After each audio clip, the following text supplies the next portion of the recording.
So, today I want to go through two online Blitz games that I played, I think yesterday.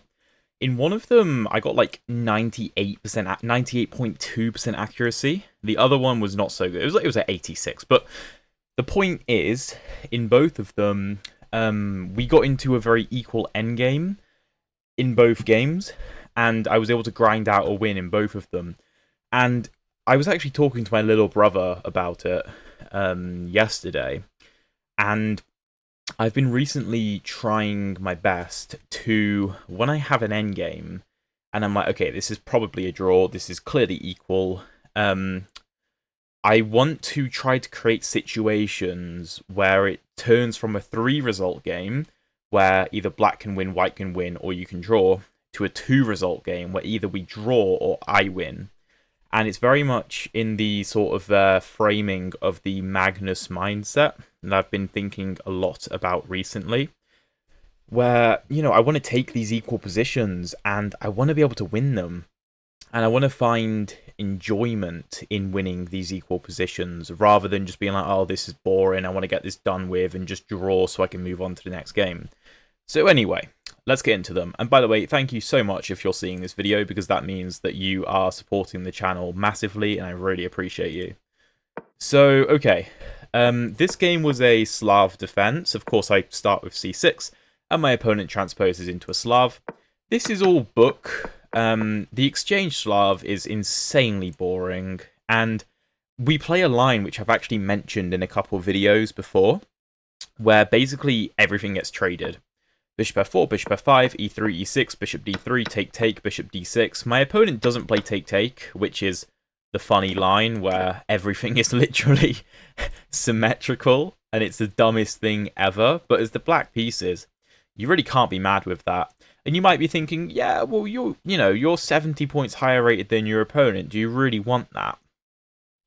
Yeah, but there's still a lot of game left to be played. There's still plenty of opportunities for us to outplay our opponent, as we will see later on. So anyway, my opponent goes bishop g3 instead of taking, which I thought was a strange move. The computer wants me to take, but there's no need to allow this. I'm absolutely fine here, but there's no need to allow it. So I just castle and go, well, if you want to change your mind, then you can change your mind. And I'm waiting for my opponent to castle, which he does, and then I will take. Because now if h takes, the rook isn't open. So that's completely fine, which is what happens. So I go queen b6, computer likes queen e7, but I thought queen b6 made a lot of sense because I'm just applying a bit of pressure. I just like the move. And my opponent plays queen b5, offering a queen trade. And I'm like, you know what? Sure. So we're 14 moves in. We've traded both sets of bishops and the queens, but I feel like I have a slight edge in this position because my pawn structure is slightly better than white's, but also I figured I could get a little bit of initiative by getting a rook to the c-file first. My opponent goes rook a c1, I go b5, and the reasoning behind b5 was I was considering rook c7, but I was slightly concerned about a move like knight to a4. So I thought after rook fc8, maybe knight to c5 is quite annoying, blocking up the c-file. And I thought that if, I don't know, knight b4, I just can't really play b6 because of this. And yeah, the computer wants me to come back, which looks kind of ridiculous. So I played b5 so that I was stopping knight to a4, and also maybe preparing knight a5, knight c4 myself. And if a4 was played, I would push b4 and be definitely better in this position because this white knight is terrible. Something like knight a5 here, trying to invade, and I'm very happy with this. So my opponent plays knight to e2, opening up his rook. I go rook c7, which is slightly inaccurate. Knight e4 is better, but it's not the end of the world. And here after rook c2, I realized, okay, the rooks are just coming off the board. There's nothing that can be done. I have to play rook fc8, otherwise white gets the c-file. So rook fc8, rook fc1. Here, there is only one move for black that maintains the balance. Try and find it. Try and find the move. So if we do nothing, then knight e5 will be played. And our knight is, being threatened 3 times, and it's defended twice. And of course, if we take, then just rook c7, rook c7, rook c7, the knight moves, and we're down an exchange, right? So there's one move in this position. It's knight to e8, preemptively defending the rook, so that if knight to e5 is played, we can just take, and after like rook c7, rook c7, rook c7, knight c7, and pawn to e5. I would say black is maybe slightly better, again, because of the difference in pawn structure. Something like king f8, I don't know, knight d4, king e7. It's an interesting position. My knight is holding the a6 pawn, which is useful, but it's probably a draw. But again, I feel like this is one of those endgames where black has maybe a better chance of winning. Maybe I need to play f6 more quickly, but anyway. Knight f4 was chosen by my opponent. I played knight b4, offering the trades on the c-file. This knight didn't concern me, because it couldn't really do anything. My pawns were restricting it, unless it came to d3 and into c5, which is part of the reason I played knight b4, to stop knight to d3 to come into c5. So take, and pawn a3, I go back to c6. Here, I was expecting knight d3, which is the move that was played, trying to potentially come into the c5 square. I played f6, stopping either of the knight coming to e5, because I can't stop knight c5, but my knight defends the pawns, so it's okay. And here we get to the position that I'm kind of that I think is relevant, where this is not deep in the end game, but we're in the end game now, and it's equal. It's equal. We have the same number of pawns. We both have two knights. There's no obvious weaknesses other than like a6, which is defended. My knight can't do a whole lot over here, but neither can his knight, and these knights are just countering each other.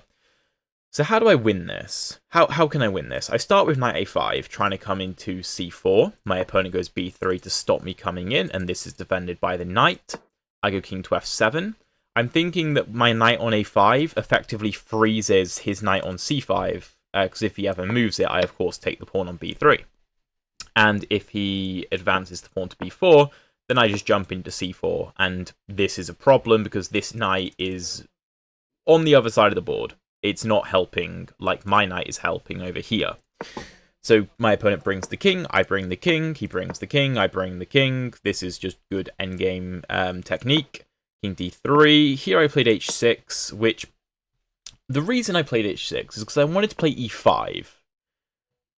And after takes, I wanted to do something like this or something like this. If you do it this straight away, then b4 is maybe not as good. But you can do this, threatening this and threatening this. I think I was slightly concerned about knight g5 going after my h7 pawn. But I don't know why I was concerned, because then I can just play h6. So I was preemptively stopping that, which was unnecessary, to be honest. But it is what it is. The game is still equal. King c3, and I go e5. Which the engine considers an inaccuracy, and I actually saw the move that white should have played during the game, and I was very happy when he didn't play it. Can you try and find the move here for white that might give him some advantage? Only minor, but what's the potential problem with e5? Well, it's that we're taking our eyes off of the f5 square, and if you could have a knight on f5, that would be a very nice fork. So the move is knight to h4. And here, if I play something like ed4, ed4, I have to bring the king back so that if knight f5 check, I can go king to f7. And here, white is definitely the only person who can really win this position, just because I'm very passive. Again, it's still probably a draw, but we get a little bit lucky. My opponent takes de5. I take the knight. But this is not a blunder. He has b4 check. King b6 defending the knight, take, and he takes on f6, and I take back. So after that tactical flurry, the material is equal. I have 4 pawn islands compared to my opponent's 2 pawn islands, so theoretically white should be better here. But I also have 2 pawns versus 1, and an outside pass pawn can be very powerful in an endgame, because if we get to a position where the knights come off the board, this is just going to be immediately winning for black, because my king can just run over here, and leave the white king scrambling to try and defend the flank pawn while I just eat the remaining pawns and then push. So knight d4 played, and I go king to a4, attacking the a3 pawn, which forces the opponent's king back. So I'm trying to gain a bit of space. Here I go a5 because I want to go b4. My opponent goes knight b3. Knight b3 is a mistake, but it's also a very scary move because, well, what does knight b3 do? Well, of course, you are trying to play knight c5. So let's say I play a nothing move. Knight c5 is checkmate. If I play pawn to b4, I'm okay here after the check because I give myself a way out.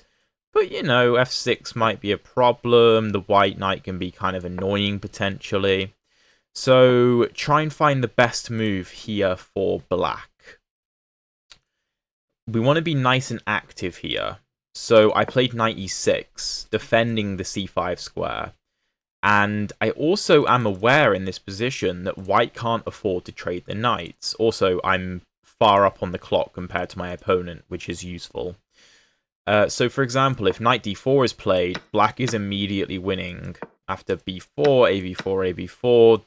The problem for white is that these pawns can't do enough. They can't get through. Because, let's say, I don't know, something like g4, b3, f4, king here, g5. After something like take, take, take, these pawns will always block each other. Because he has the doubled pawns, they just can't get through. So while he technically has a majority on the king side, it will never materialize into a passed pawn because of the doubled g-pawns, right? Which is incredibly useful, because I always know I'm basically up a pawn in king and pawn endgames. So what's going to happen is, I'm just going to, you know, bring my king over, and I'm going to probably just give up this pawn to win the d-pawn. Or I can obviously just promote the pawn, but I can basically use this as a decoy if I want to. So after knight to e6, I was expecting the move f4, trying to play f5 to dislodge my knight, and then play knight c5 checkmate. When I was calculating this, my initial reaction was, okay, I just play f5 then. And I rejected that idea on the basis of this pawn being vulnerable to the knight in the future. But the actual reason it's such a bad move is because of g4. And if take, then f5, and my knight gets dislodged, and I can't move it because I get checkmated. But then I realized there was a far easier approach to f4, and I can just play b4. Giving my king a way out. So if f5, well, firstly I can just deliver a check, and then I can move my knight to like g5, and I'm okay. But my opponent did play knight d4. He has low time. I guess he panicked. He played knight d4. And of course we trade. I play b4. And after king takes, my opponent resigns, because I'm just going to use my a-pawn as a decoy. And then I'm going to push my d-pawn, and it's going to be game over. So, yeah, a really interesting game.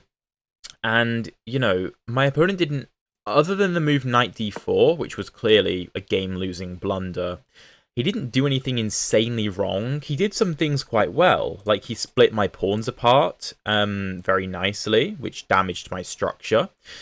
But at the end of the day, like, our majority was mobile against, like, on the queen side, whereas his king side majority was not mobile at all. So let's jump into the second game. This was, I'm going to skip through the opening because it was a bit questionable on both of our parts. It was an interesting game. Yeah, by the way, king to d7 in this position was quite funny. Not the worst move in the world, but anyway, this is why I like these French positions. Why is this bad? Okay, computer's bugging. Ignore the computer. Anyway, the point is, we get ourselves into an endgame. A minor piece endgame, where I'm thinking, okay, this e6 pawn is probably going to be a weakness later on. And I also have the bishop pair, so I really should be the only person who is able to win this. My g2 pawn, you're never going to exploit it. It's too far away from the knights, who are not very mobile here, because my pawns are very restrictive to their mobility. So knight c6, we go knight d3, trying to play knight c5, so bishop e7 is played. Here, I go bishop e2, trying to bring my bishop around, potentially. King b6, bishop h5, knight d8, stopping bishop to f7. Here, I played bishop e8, which, let's bear in mind, I've got low time in this endgame, so I know I should be better. It's going to be a draw, or I'm going to win. Black's never going to win this, right? But I've got to figure out what the plan is. So knight a7, I go knight f4. Bishop c1 was definitely a better idea, trying to get hold of this diagonal, which is where black's bishop ought to be. I think I rejected that because I was thinking knight a to c6 was a problem, going after my d-pawn. The computer literally doesn't care, because it finds bishop e3 with the pin, and if the king marches in, then knight d3, and the king is forced out, and if bishop here, then I assume b4. But I didn't see that tactic, so I played knight f4 first, putting pressure on e6. King c7 from my opponent. Again, I should play bishop c1, but again, I think I rejected it on the basis of knight to c6, where the engine finds knight g6, counter-attacking, and if take, then I take the bishop. But again, I've got low time. I didn't see that. I don't need to. I just thought, okay, I'll get my king to d3, and then this pawn will be fine. So knight c6, king d3, not necessarily the best move, but it's easy. It's an easy move. And again, I've got like no time. Here a5, bishop c1 is the best move, but I went knight g6, attacking my opponent's bishop. My opponent went b4. Here the engine wants me to take on e7 and play a4 now. Yeah, that actually makes a lot of sense. I played a4 immediately, though.